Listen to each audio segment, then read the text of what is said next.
آپ کی خدمت میں اب اس بات کی ایک ریکارڈنگ پیش کی جا رہی ہے جو جامع مسجد کے امام صاحب مولانا حافظ الحاج محمد ابراہیم خشٹر صدیقی قادری رضوی نے آج جمعے کی نماز سے پہلے فرمایا ہے۔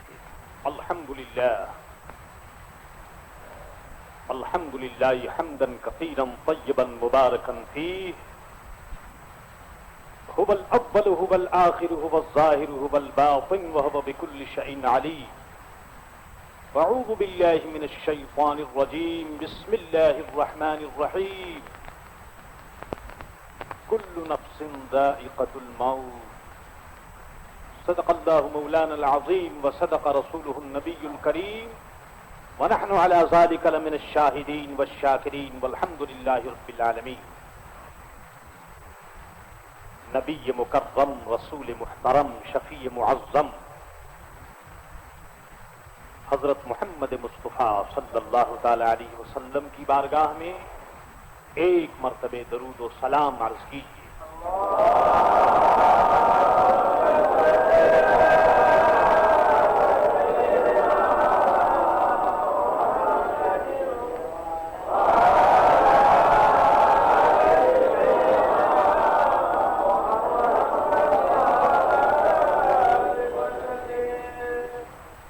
اللہ تبارک و تعالی اپنے فضل و کرم سے اور اپنے پیارے رسول حضرت محمد مصطفیٰ صلی اللہ تعالی علیہ وسلم کی نسبت کی برکت سے مسلمانوں کا خاتمہ بالخیر فرمائے۔ اللہ تعالی اچھے کاموں کی توفیق عطا فرمائے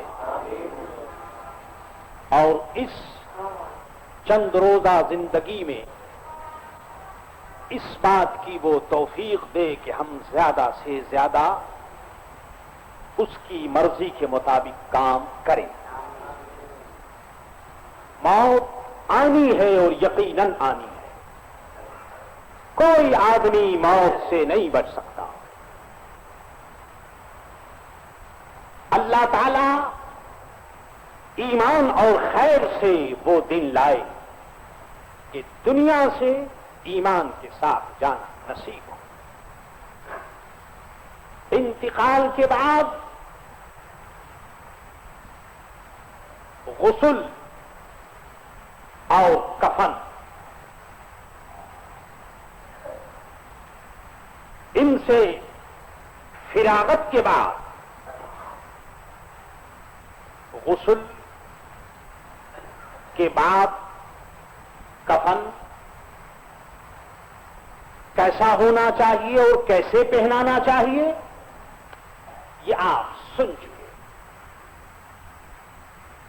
اسی سلسلے میں بزرگان دین سے اور خود حضرت محمد مصطفیٰ صلی اللہ تعالی علیہ وسلم سے اقوال اور احادیث موجود ہیں کہ کفن کے ساتھ اگر کوئی سنی صحیح العقیدہ مسلمان اگر کسی بزرگ کے تبرک کو برکت کے لیے اگر کفن کے ساتھ رکھا جائے تو فقہائے کرام ارشاد فرماتے ہیں کہ یہ جائز ہے۔ یہی وجہ ہے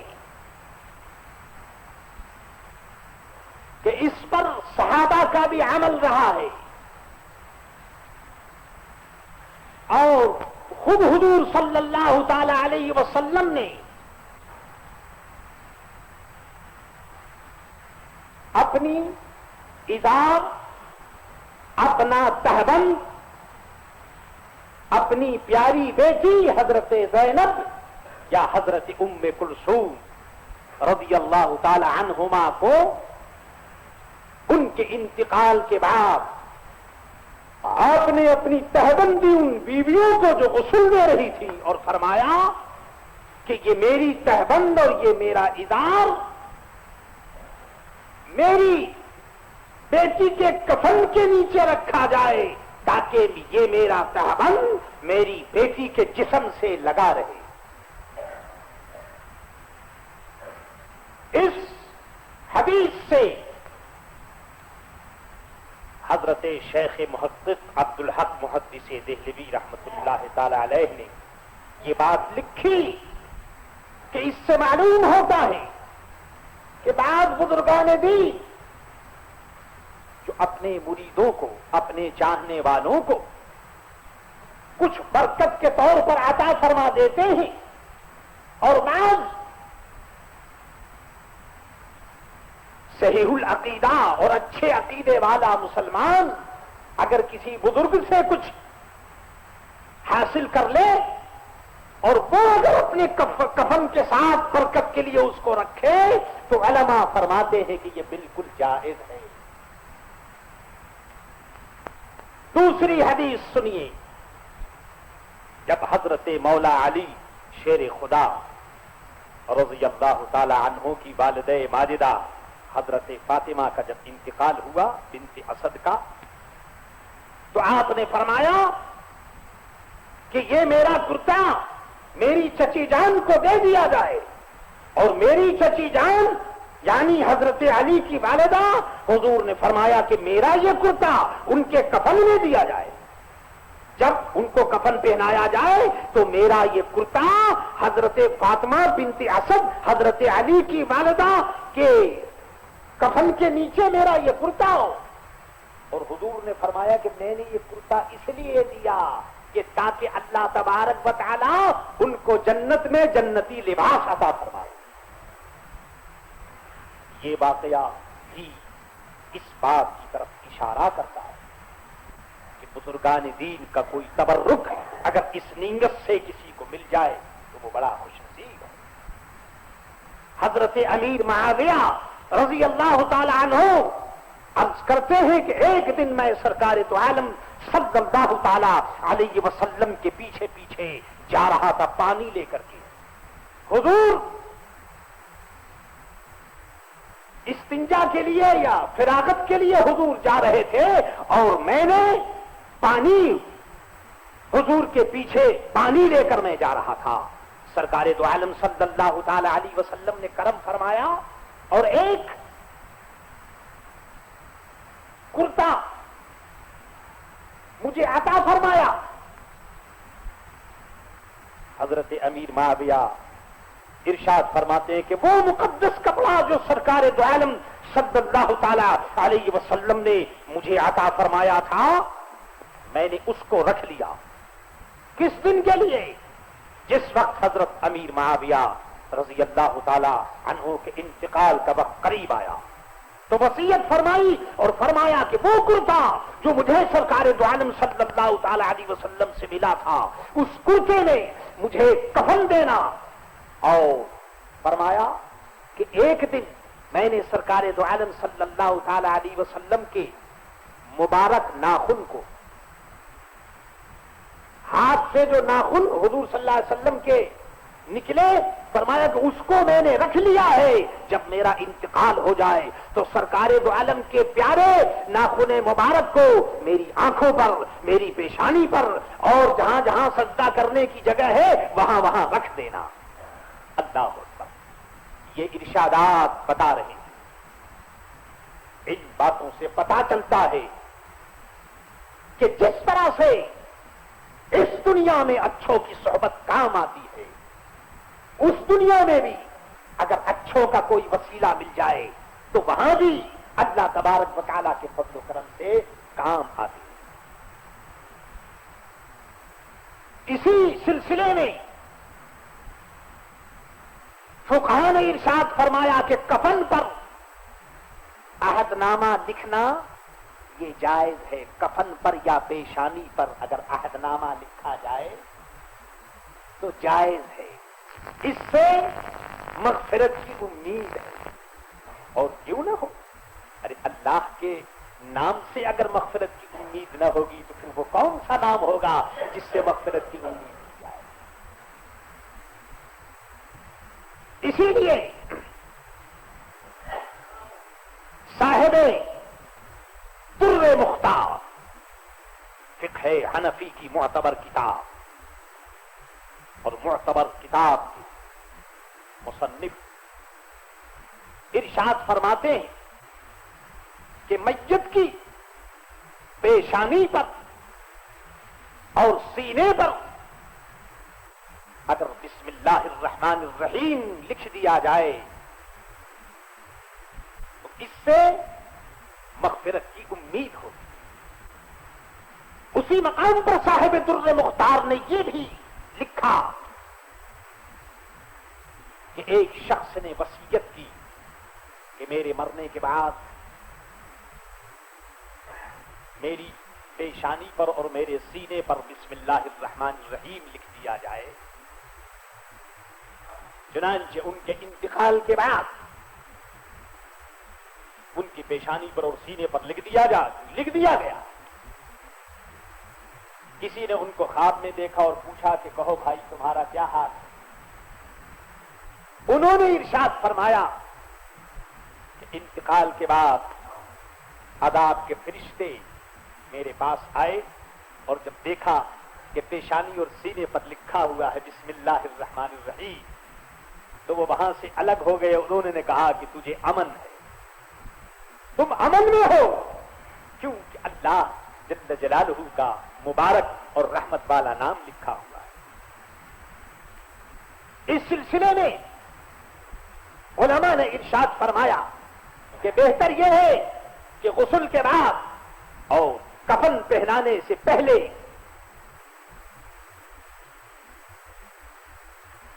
پیشانی پر بسم اللہ الرحمن الرحیم لکھ دیا جائے اور سینے پر لا الہ الا اللہ محمد رسول اللہ لکھ دیا جائے.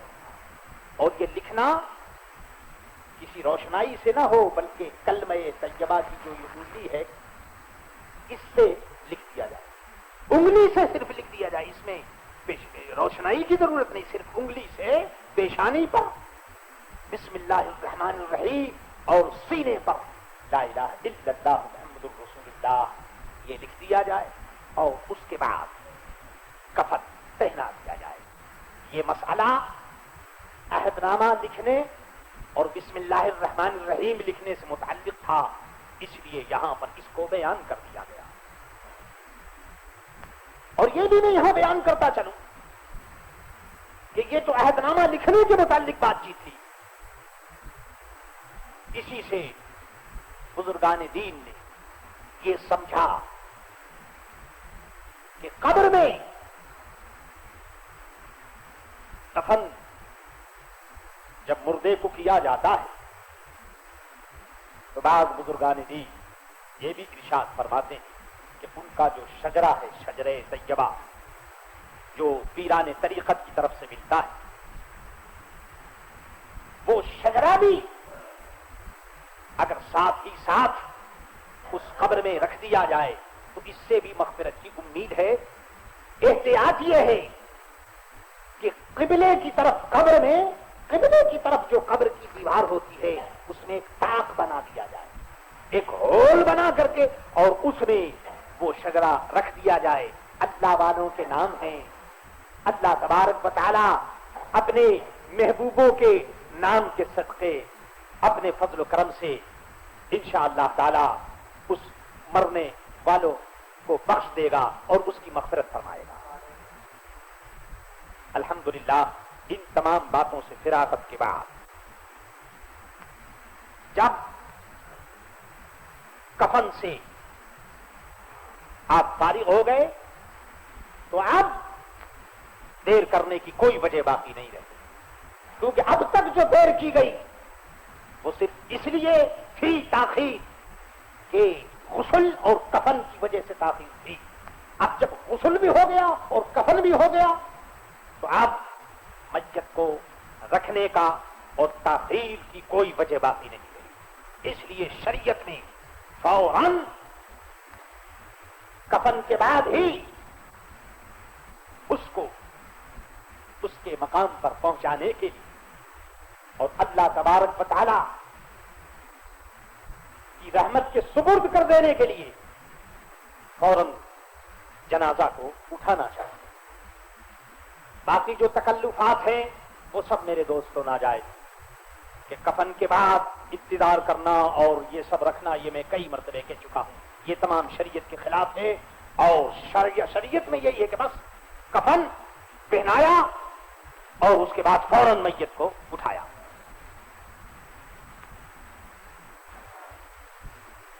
بسا اوقات یہ بھی ہوتا ہے کہ میت کے منہ کو دیکھنے کے لیے اور اس کی زیارت کے لیے بہت کافی وقت گزر جاتا ہے. تو ظاہر ہے کہ میت کو جہاں تک دیکھنے کا تعلق ہے، وہ بیچارے جو اعزا ہیں، اقربا ہیں، احباب رشتے دار ہیں، 10-20 اس میں تو کوئی مضائقہ نہیں، لیکن اس کے لیے باقاعدہ پروگرام بنانا اور اس میں بہت زیادہ تاخیر کرنا، تو میرے دوستو اس کی کوئی وجہ نہیں. دیکھنے کے بجائے اب تو وقت ہے دعاؤں کا. دعا کیجئے، ایصال ثواب کیجئے، اس سے اس بیچارے مرنے والے کو فائدہ پہنچے گا. فوراً کلمہ طیبہ لا الہ الا اللہ محمد الرسول اللہ پڑھ کر اور کلمہ شہادت کے ساتھ مردے کو اٹھایا جائے اس طرح سے کہ جنازہ میت جو تابوت ہے، جو چارپائی ہے، جو مخصوص ہے، میت کو اٹھانے کے لیے چارپائی پر اٹھایا جا سکتا ہے، اس کے چاروں کونوں کو پکڑ لیا اور کلمہ طیبہ پڑھتے ہوئے میت کو اٹھایا. ذرا خیال تو کیجیے کہ میت کو اٹھانا یہ بھی عبادت ہے. اور اس کے ساتھ حدیث کہتی ہے کہ جو لوگ جنازے کو لے کر چلتے ہیں، حدیث میں ارشاد فرمایا گیا کہ جو آدمی جنازہ کو لے کر 40 قدم چلے، اللہ تبارک و تعالی اس کے 40 گناہ معاف کر دے گا، گناہ کبیرہ. میت کو کس طرح اٹھایا جائے جنازہ؟ ارشاد فرمایا کہ پہلے رائٹ کارنر، داہنا جو حصہ ہے اس کو اٹھائیے اور 10 قدم لے کر چلیے. اگلا حصہ. اس کے بعد فرمایا کہ پاؤں کی طرف پھر جو داہنی طرف ہے اس کو اٹھائیے، اس کو لے کر چلیے 10 قدم. پھر آگے بائیں طرف جائیے 10 قدم، اس کو لے کر چلیے. پھر پیچھے بائیں طرف.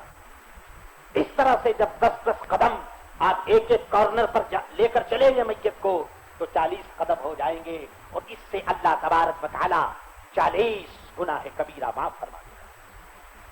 دوسری حدیث میں ارشاد فرمایا گیا کہ جو لوگ جنازہ کو لے کر چلتے ہیں، اٹھاتے ہیں، اللہ تبارک و تعالی ان کی مغفرت فرما دیتا ہے، اللہ اس کو بخش دیتا ہے. جنازہ کو اٹھا کر لے کر چلنا کیسے چلنا چاہیے؟ فرمایا کہ نہ زیادہ تیز نہ زیادہ آہستہ. چلنا اس طرح چاہیے کہ تاکہ مردے کو جھٹکا نہ لگے، میت اندر ادھر ادھر ہلے نہیں. آج عزت کا موقع ہے، احترام کا موقع ہے. آج ایک مسلمان تمہارے کاندھوں پر جا رہا ہے، اس لیے دوڑو نہیں کہ اس کو تکلیف پہنچے. ایسا اس کو لے کر چلو کہ تاکہ میت کو کسی قسم کی کوئی تکلیف نہ پہنچے، اور ہر مسلمان کاندھا دیتے ہوئے اس کو لے جائے. باقی جو لوگ چلنے والے ہیں، فرمایا کہ چلنے والے پیچھے چلیں، کیونکہ آج میت کا احترام ضروری ہے. رائٹ اور لیفٹ، داہنے اور بائیں چلنے کا آج موقع نہیں، آج پیچھے چلیں. ہاں اگر کوئی آدمی آگے جانا چاہتا ہے تو وہ پہلے ہی نکل جائے، لیکن جب میت کے ساتھ چلنا ہے تو پیچھے چلے. میت کو جب اٹھا لیا گیا تو اب میرے دوستو اس بات کی اجازت نہیں کہ لوگ بیٹھیں، بلکہ سب کھڑے ہو جائیں اور کلمہ طیبہ پڑھتے ہوئے، لا الہ الا اللہ محمد الرسول اللہ کا ذکر کرتے ہوئے اللہ تبارک و تعالیٰ کی بارگاہ میں اس کو سپرد کرنے کے لیے وہاں سے اٹھا کر لے جاؤ. کہاں لے جاؤ؟ نماز جنازہ کے لیے. نماز جنازہ کے لیے اس اللہ کے بندے کو، مرنے والے کو اٹھا کر لے جاؤ. نماز جنازہ کہاں پڑھائی جائے تو اس کے متعلق خوب یاد رکھیے اور خوب سمجھ لیجیے کہ سرکار دو عالم صلی اللہ تعالی علیہ وسلم نے نماز جنازہ کے لیے مسجد نبوی سے باہر ایک مقام تھا جس کو سرکار دو عالم صلی اللہ تعالی علیہ وسلم نے نماز جنازہ کے لیے مخصوص کر دیا تھا. آپ کے یہاں بھی اگر کوئی مخصوص جگہ ہو جو صرف نماز جنازہ کے لیے ہو تو اس جگہ پر نماز جنازہ پڑھی جائے گی اور وہاں میت کو رکھی جائے گی. باقی مسجد میں نماز جنازہ پڑھنا تو سرکار دو عالم صلی اللہ تعالی علیہ وسلم کی حدیث ہے. حضور صلی اللہ تعالی علیہ وسلم نے مسجد میں نماز جنازہ پڑھنے سے منع فرمایا. اس لیے ہمارے امام اعظم ابو حنیفہ رحمۃ اللہ تعالی علیہ، امام محمد رحمۃ اللہ تعالی علیہ اور امام ظفر رحمۃ اللہ تعالی علیہ اور علماء احناف کا یہ فتویٰ ہے کہ مسجد میں نماز جنازہ نہیں پڑھی جائے گی. اس کے علاوہ جو بھی مقام ہو، کیونکہ میت کو جو ثواب ملے گا وہ نماز پڑھنے کا ثواب ملے گا. جو بھی مقام پاک اور صاف کہیں آپ کو نظر آ جائے وہاں پر جنازہ رکھا جائے اور نماز پڑھی جائے. اور میرے دوستو، حق یہ ہے اور سچ یہ ہے کہ اللہ سے دعا کرو کہ نماز کہیں بھی پڑھی جائے لیکن نماز پڑھانے والا کوئی اللہ کا نیک بندہ ہو. بات یہ ہے جو دیکھنے کی ہے کہ نماز پڑھانے والا کون ہے، کہ جس کی دعا کی برکت سے اللہ تبارک و تعالی میت پر اپنا فضل و کرم فرمائے گا. اگر نماز پڑھانے والا کوئی دل والا، کوئی اللہ والا، کوئی سنی صحیح العقیدہ مسلمان اگر کسی کو مل جائے تو میں سمجھتا ہوں میرے دوستو کہ یہ دین و دنیا کی نعمت کے مقابلے میں سب سے بڑی نعمت ہے. الہ العالمین آخری وقت ایمان کے ساتھ ہمیں دنیا سے اٹھانا اور الہ العالمین ہماری نماز جنازہ کے لیے کوئی اپنا نیک اور مقرب بندہ اپنے فضل و کرم سے معین فرما دینا تاکہ اس کی دعاؤں کی برکت سے الہ العالمین تیری مغفرت کا حصہ ہمیں حاصل ہو. وما علینا الا البلاغ المبین.